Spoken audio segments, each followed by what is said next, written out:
Esteemed friends gathered here tonight, welcome. Welcome, thrice welcome. I'm Jan and I stand here as Chair of the DLA. We are committed to funding and expanding this collection. Thanks both independent booksellers in Devonport, Bookmark and Paradox Books right there. We source from them new additions to the collection. The DLA aims to expand this in perpetuity, and the funds for this are drawn from a bequest to us from a very generous local couple, Calvin and Valerie Grant. And yes. Right. Dennis, come in. Dennis is going to tell you a bit about the grants.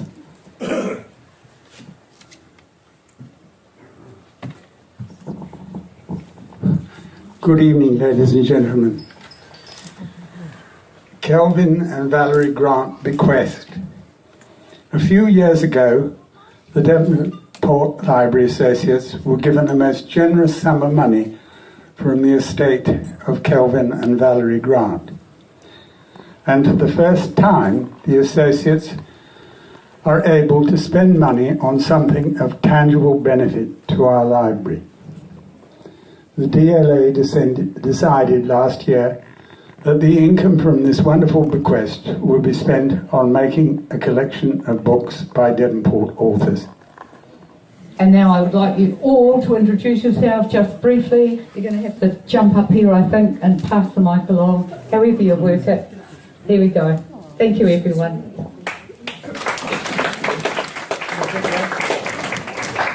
Hello, I'm Dennis Trussell. I'm not a Devonport writer. It was a mistake.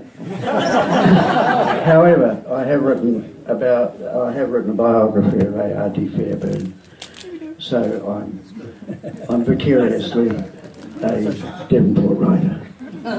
Good on you, Dennis. The stories about Hungi and the others that came down the coast are stories that were vividly remembered and spoken about. And Koro used to tell me the story about, for example, the attack on Whetu Mataraupa. Right.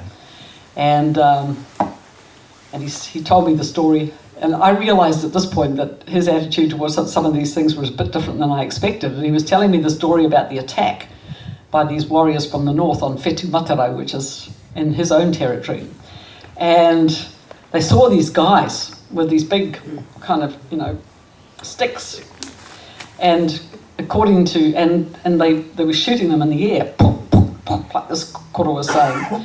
And he said they thought they had these patete guns. They're what they call whamamaku guns made out of patete. And it's a wood that you take the core out, and the kids used to play with them, and they were pop guns. You put dried kumara in them, and you use them as pop guns.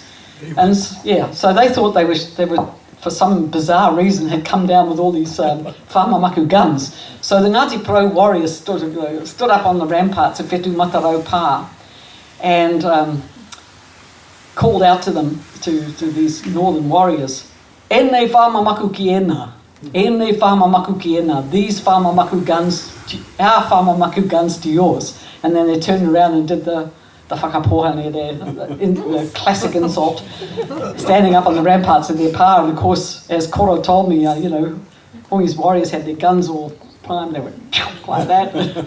Some of those guys never made that joke again. So he thought that was hysterically funny, that story, even though...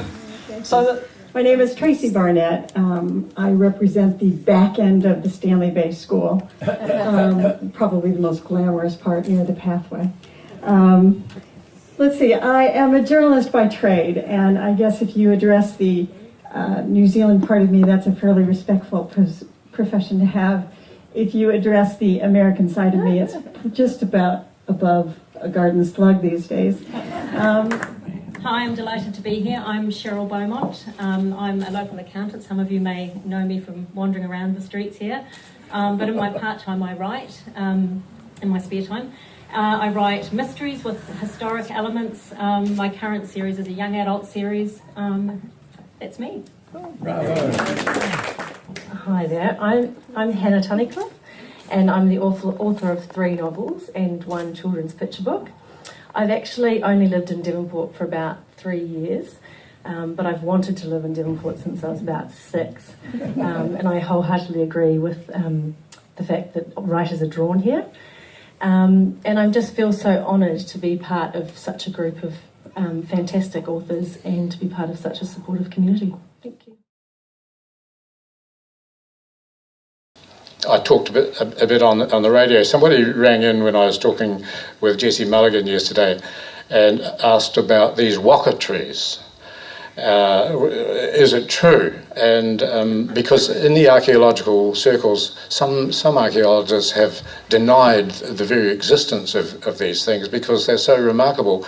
These are trees that were trained by physical modification to grow into semi sort of waka.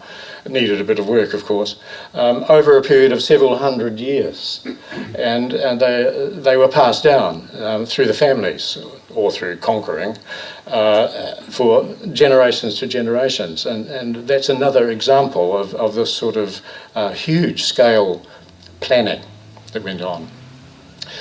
I was assisted by members of the Māori community right throughout New Zealand, and a few names come to mind. There's a man who lives at Tihi Ropinga, for instance, near Puriora. His name is John Paki, and he runs a trust which is the basis of a tourism venture. And his tourism venture is a trail that goes from giant totara to giant totara. And they're nearly all totara trees that have been modified for, not waka, but for bird collecting baskets. And you've got these ancient trees of 500 or 600 years old showing the scars of a former culture, a bird hunting forest culture. And it's so remarkably different from the forest culture that I belong to, which is trying to get the birds back. But in those days, there were rules about all this sort of thing. And while unnecessary extinction took place, especially early on in the Polynesian settlement of the country, it eventually resulted in a very powerful conservation ethic, and he is now modifying that for the human enjoyment of the totara forest. Jeff Chappell. As a writer, just doing my best to stimulate what my grandfather called an uproarious community of heretics. So that's kind of it, and the power of the pen to bring the Te Ararai Trail through Devonport. Hello, I'm Karen Breen. I'm also a local author. My first novel, Sleep Sister, I saw it somewhere around here. The second one is a work in progress. Hopefully it won't be too long before it's sitting beside the first one on the shelves here. We've lived in Devonport for about 15 years, but my connections to Devonport go back for generations. My mother was actually born in the old maternity hospital that was just around the corner. So this was my grandparents' home, and this really feels like the place where I stand. Because there are something like 6,000 languages in the world, and they're all different. They're all, for the most part, any pair chosen at random is incomprehensible to the other, each being a completely different language, even with different rules. Noam Chomsky has tried very hard to establish what might be the common rule, what he likes to call universal grammar. But he's never really convinced anybody that he's found it. I think the one sort of principle that he articulates has come to be called unbounded merge. So language consists of the merging of elements and the merging of the merged elements and the merging of merged elements. So what we do with language is we take sounds, we put them together to form syllables, we put those together to form words, we put those together to form phrases, we put those together to form sentences, we put sentences together to tell stories. So that's what he calls unbounded merge. And his principles of grammar have, over the years, come down to that. But that, I think, is actually not very unusual in terms of what animals can do. Most of our actions, for example, can break down into small actions that then become larger actions that then become visits to the supermarket. So the idea of elements being merged into larger units is in fact not terribly profound. Neither is it, in my opinion, restricted to language. Kia ora tātou, Dave Vert. Look, I'm really flattered to be part of this group. I'm especially enthralled that it's in this library. Together with Georges-Louis Borges, I've always believed that paradise will be some kind of a library. My whole life has been centred on libraries. It saved this little boy from Onehunga who thought he'd been dropped in from a spaceship. It got me through looking after 2 under 5s. It's done a hell of a lot for me. So the library part is a particular thrill. And I think, as was alluded to earlier, the forces of darkness are stalking the stacks. So I think we need to look after our libraries, these little islands of intelligence and light, in a world which some mornings, as I work my way through the news, appears to be closing in with an ever-increasing darkness. So let's defend our libraries. Cheers.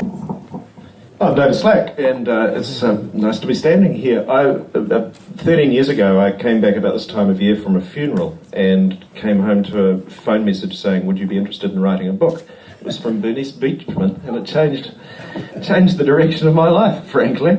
Also, she said, could you do it in 6 weeks? So I also learned how fast you could write a book, and in fact, for the last week, I've been upstairs writing one. And this is a splendid place to write a book, let me tell you. It really is tremendous. And Kieran and I have both had the privilege of being to Pitcairn and seeing the descendants of Fletcher and Moatua. This fusion of the old world and the new world, of the Polynesians and Europeans, it's still there. I went fishing with Randy Christian, who Fletcher's great-great-great-great-grandson, and the longboat was steered by Steve Christian, and all the other Christians, descendants are there, plus the descendants of the other mutineers, and they all trace their lineage back to those events of 1789. Hi there, I'm Tim McBride. I've written a number of legal popular books, popular because they sell. One of them enjoyed the dubious reputation of being the most regularly stolen book of New Zealand non-fiction from the Christchurch Public Library. It all started it started actually in 1962 when I found some old diaries under a house, and it set me off on a journey not only of trying to find out who the person was, but where he'd been. And it's taken me through China and England, around Australia, up into the New Hebrides. And it's been really a wonderful journey to be able to do all that and to enjoy it coming back here in Devonport. Thank you for the library here. Hi, I'm Julia Gatley and I write about New Zealand architecture, including by coincidence on Athfield Architects who designed this building, and also group architects who are known to many people on the North Shore. Yes, and perhaps you could also tell us something about the court-martial. If Bly's reputation by this time was so bad, why in fact was he acquitted? I think that's quite something we need to know. Yeah, Bly's reputation was not bad. Hollywood and Edward Christian are responsible for his present-day reputation and for that book. Objection, Your Honour. In that book, he says he researched all sorts of language from the 18th century and he's put it all into the mouth of William Bly. Not one witness at any court-martial ever put any of those words into William Bly's mouth. It is florid, interesting to read, and a total misrepresentation. My name is Te Awhina Rangi Māori e Arahanga, and I'm a library slut. Hi, I'm Kevin Hill. I'm a new boy on the block, so to speak. I'm from Christchurch, but I've been in Devonport 30 years. So my two books are dealing with a bit of history, basically, of the Christchurch music scene of the 70s, which you may all remember the 70s, which is pretty vibrant back then, and also dealing with a book called Out of Fashion, dealing with the fashion scene of that city in the 70s. So, hi, I'm Lottie Wotherspoon, and I'm I'm an illustrator and a writer.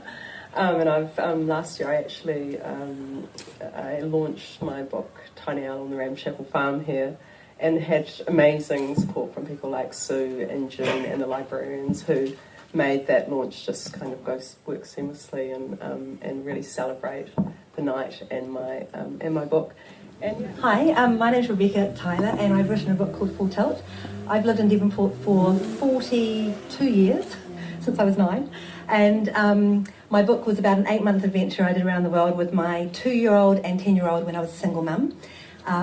So that was quite an adventure.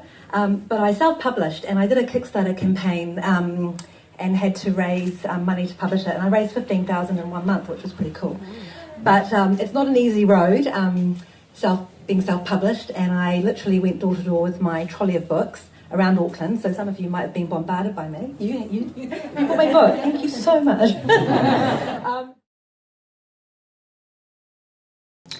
There's a you and an I in unity. Wow. Costs the earth, and yet it's free. So I walk up, I'm standing on this aquarium steps. Her Majesty is right where the gorgeous Professor Helen Sword is. I'll let you answer that. I'm majestic like that. So Her Majesty is actually, could you be Her Majesty, because you're in blue and she was in blue and I was in blue, and it was we were syncing. Next to the Duke and Wills and Kate and Prince Andrew and lots of dignitaries on this side, including Kofi Annan and his wife and David Cameron and very famous people that I misrecognise afterwards, but that's another story. And I begin. Unity. Let's talk about unity. Here in London's Westminster Abbey, did you know there's a London in Kiribati, Ocean Island, South Pacific Sea? We're connected by currents of humanity, alliances, allegiances, colonial histories. For the salt in the sea, like the salt in our blood, like the dust in our bones, our final return to mud means though 53 flags fly for our countries, they're stitched from the fabric of our unity. It's called the Va in Samoan philosophy. What you do affects me. What we do affects the land, sea, wildlife. Take the honeybee, nature's model of unity, pollinating from flower to seed. Bees thrive in hives, keeping their queen. And at this point I look down at Her Majesty. She looks up from her booklet. Unity keeps them alive, keeps them buzzing. They're key to our fruit and veggie supplies, but parasitic attacks and pesticides threaten the bee, then you, then me. It's all connected. That's unity. There's a you and an I in unity. Costs the earth, and yet it's free. My granddad's from Tuvalu, and to be specific, it's plop bang in the middle of the South Pacific, the smallest of our 53 Commonwealth nations, the largest in terms of reading vast constellations. My ancestors were guided by sky and sea trails, and way before Columbus even hoisted his sails. What we do now matters to those who go before. We face the future with our backs, sailing shore to shore, for we're earning and saving for a common wealth, a common strong body, a common good health, means saving the ocean, means saving the bee, means London and the UK seeing London and the South Seas and sharing our thoughts over a cup of tea. There's a you and an I in unity, costs the earth, and yet it's free. Thank you.